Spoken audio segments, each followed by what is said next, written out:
Hey there, this is Kate from the blog wildtalesof.com, where I share about family travel and outdoor adventure.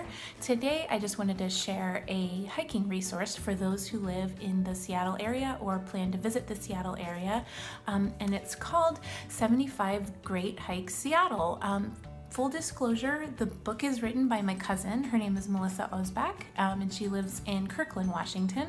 And I also contributed to the book. So there is a small section in the beginning where I share just a quick overview and then a dozen or so tips on getting out on the trail with young children. So nevertheless, it's a wonderful resource, and I wanted to share some of the highlights. I've been using the book for a couple months now, and we've used it for hikes that we know really well, and then also she's clued us into several hikes that we have never gone on, and we are just loving the guide. So first of all, it's organized really well. Just to give you an idea, it's organized into regions within the Seattle area. So you have the Puget Sound region, the I-90 corridor, Highway 2, the Mountain Loop Highway, the Olympic Peninsula, and then Mount Rainier. So I will show you the first section, the Puget Sound section. So as I was saying, the hikes are organized within regions. So just to give you an example, this is the Puget Sound region. So she has hikes all the way down from Olympia, then just kind of up the I-5 corridor, on Whidbey Island, or some in the Seattle area, Camano Island, and then all the way up to the Skagit Valley area. And so then, so they're all numbered, and then they correspond over here, where each of the trails is just kind of outlined with its, like, you know, major stats. So you have the level, hiking level, the overall distance of the hike, the time, average time, elevation change, and then that page number that the hike corresponds to within the book. So I wanted to give you some more of the highlights and just some of the things that I really like about the book overall. So within each profile, so I was going to just show you from the hike that we just did yesterday, the Camano Beach State Park Bluff Trail. So first, there are excellent driving directions. So she gives really good mileage recommendations, good landmarks to look out for. There have been several hikes that we've gone to that we've never been to before, and it was just really easy to find the trailhead from her directions. And then once you actually start the hike, she also has some really good, you know, step turn by turn directions and landmarks, again, to look out for. And then with each profile, there is an individual map of that particular trail or state park or trailhead. So you have just a very good overall feel for the geography of that area. And then I love her suggestions for extensions, and then also her suggestions for just other activities, even restaurant recommendations near the hike.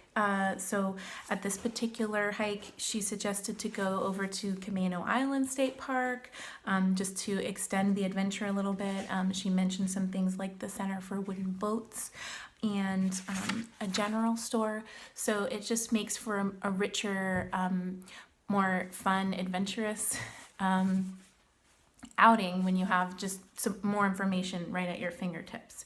I really like the highlights, right, the main points of the hike that she has right at the beginning. So right here, so all that important information that you just kind of want to know right away, and be able to look up quickly, like what pass am I going to need? Is it the Discover Pass, or do I need a Northwest Forest Pass? Is it a national park hike? And then what the distance is, the duration, all of those things are right there, which is really nice.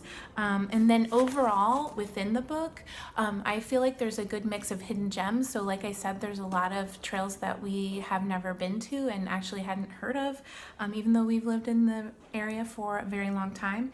And then she has those classic Seattle area hikes that every hiking guide, you know, should have, and it would be lacking without that. So and with those classic hikes, she really gives some good tips on how to not necessarily avoid crowds, but just tips on dealing with the crowds, and whether or not that particular trail, it might have a small parking lot, so come early or come at, other certain times. So she gives a lot of good insider information. And then the last thing before I go is I just wanted to share one more part that I love, and that is the best hikes section. So she just outlines about 5 hikes per category,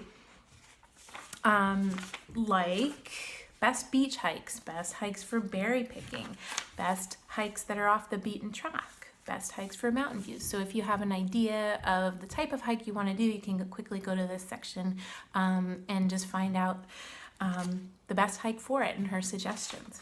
So that is all I have, but I hope you go out and grab a copy of 75 Great Hikes Seattle.